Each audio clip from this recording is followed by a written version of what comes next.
What's up, homies?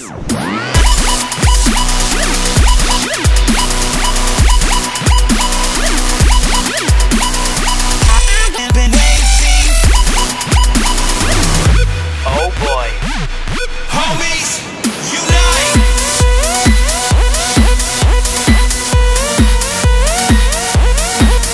Are you the nurse? He smells like a person who has heard this very same question 100 times. Why, yes, I am. It says so on the door, no? You can call me by the name or just the nurse, like everybody else. Of course, I shake off my confusion, realizing I probably should grab his extended hand. His handshake is rather firm and friendly. Alright, I'm a new student and my homeroom teacher told me to come meet you. My name is Katawa Shoujo. His eyes line up with the revelation and he snaps his fingers. Oh, you're that Nakai. I was reading your file this in the morning. Fuck.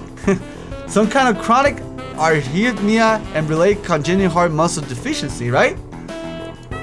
He gestures me to sit down in a vacant armchair in front of his desk. Yeah, that's what I got. Shit heart. Sorry. Good, well, you've probably been briefed about the school enough, so I'll just go over this quickly. We have all kinds of facilities available, mostly physical therapy and such. There's always someone from my staff around even at night, so never hesitate to call us if there's a problem. The famous 24-hour nursing staff. Wow, this is like a hospital. Well, not exactly. For instance, we don't do brain surgery here. His jokes feel so out of place that I'm left thinking why he even said that. Really? Necessary? I don't think so. I'm trying to get used to this place. Yeah, just that it's really weird to have so many medical people at school. You'll get used to it. I'm not sure of that myself. I don't let the nurse know it though. Now let me just find your file again.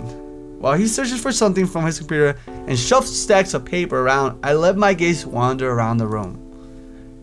It's the epitome of generic, I like to say.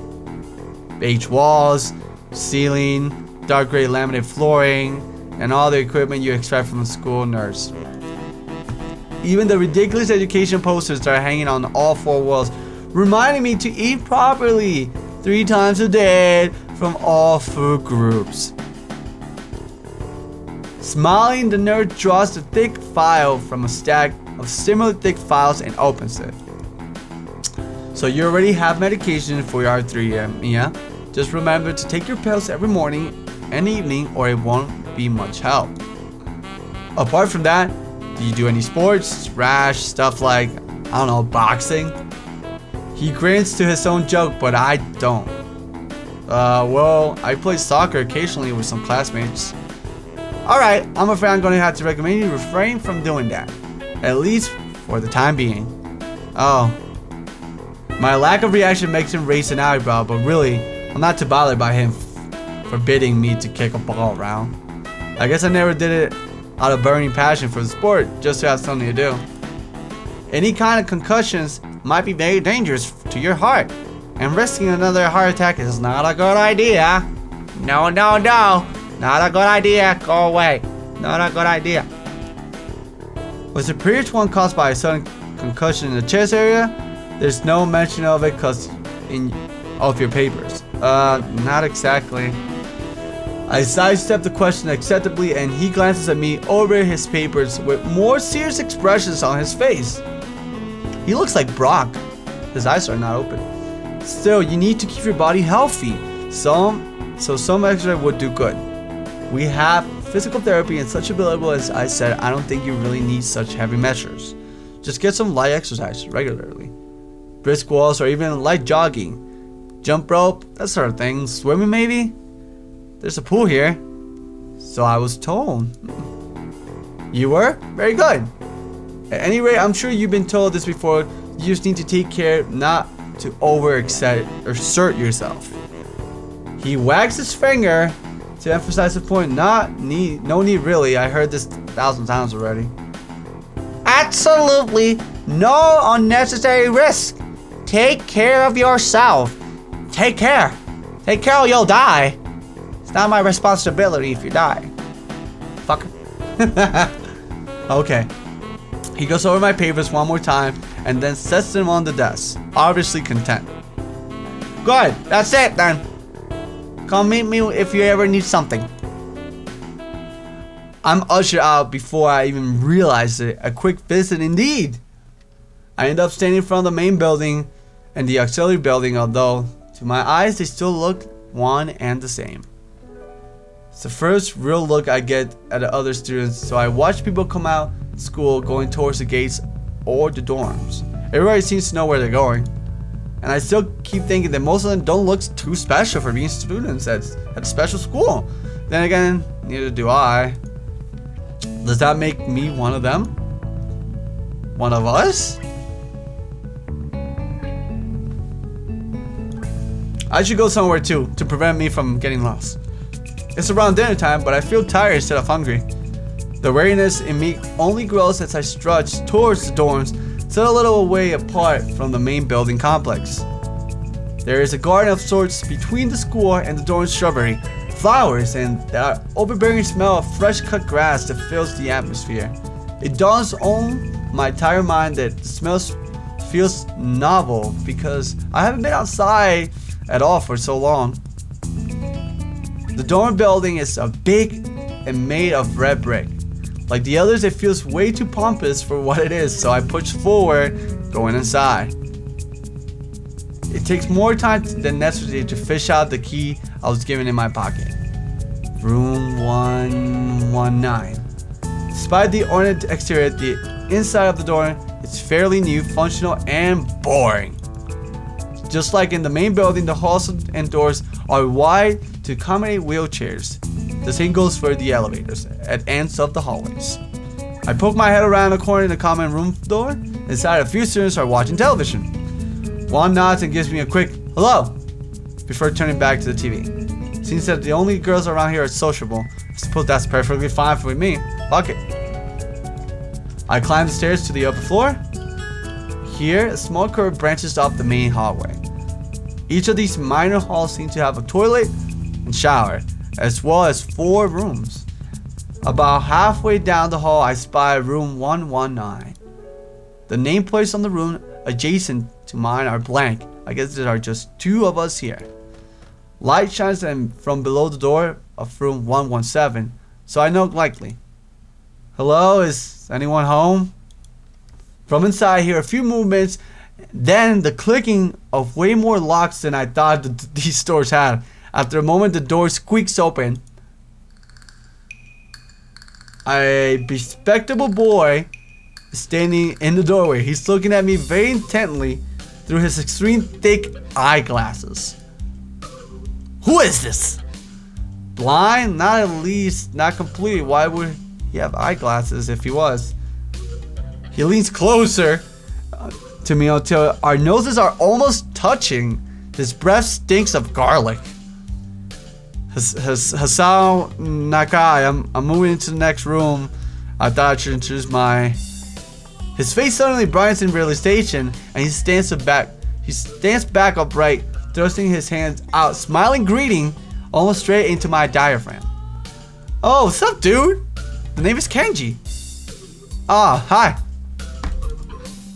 I take Kenji's sweaty hand and shake it, still a little rattled by the sudden change of attitude and vehement welcome.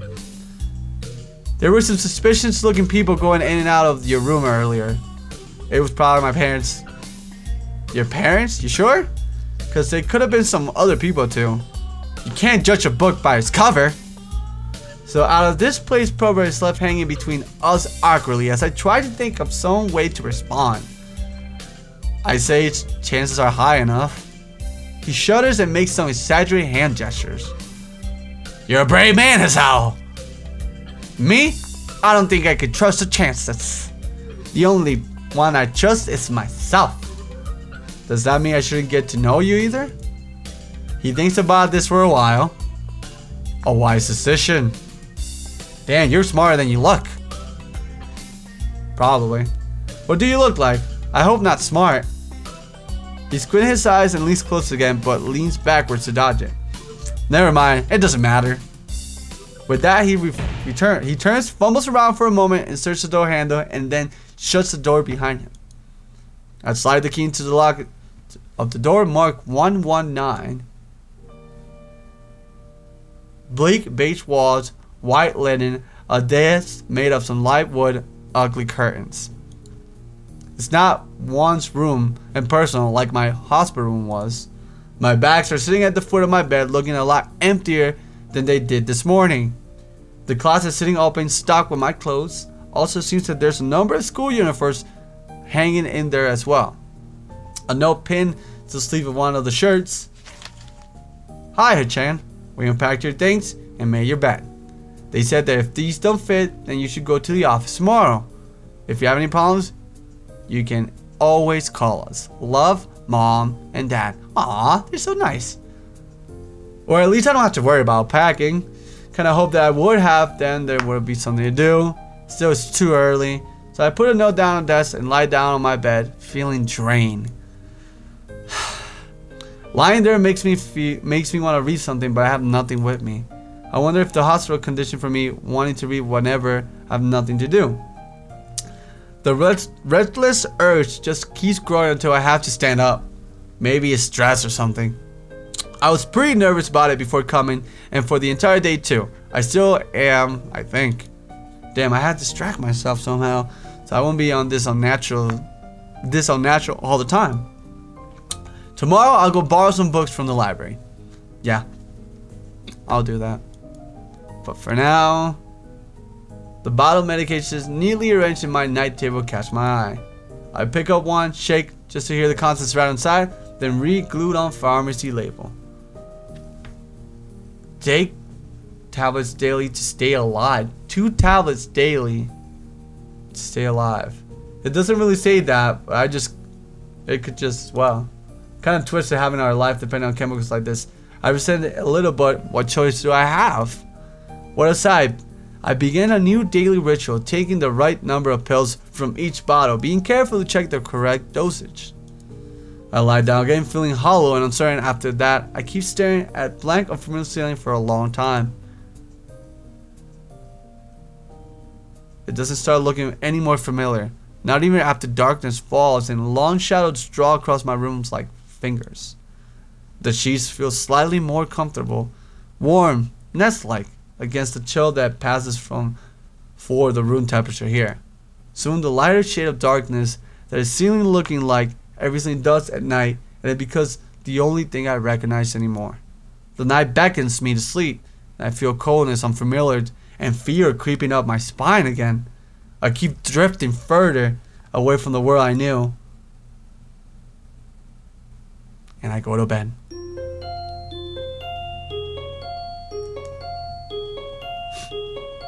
This is a very trippy game. It's starting a little bit slow, I'll say that. But I'm sticking to it. I wake up in a strange room. So I think now that I woke up, I'm gonna stop here. It's been almost a whole hour. So hopefully you guys are enjoying this. This is a gamey novel, choose your thing. It's crazy. And hopefully in the future it gets a lot more intense. Again guys, thank you so much for your support. Make sure to leave a like. And again, thank you so much for watching. My name is SlyFoxHound, and I'll talk to you guys later. Take care, homies. See ya.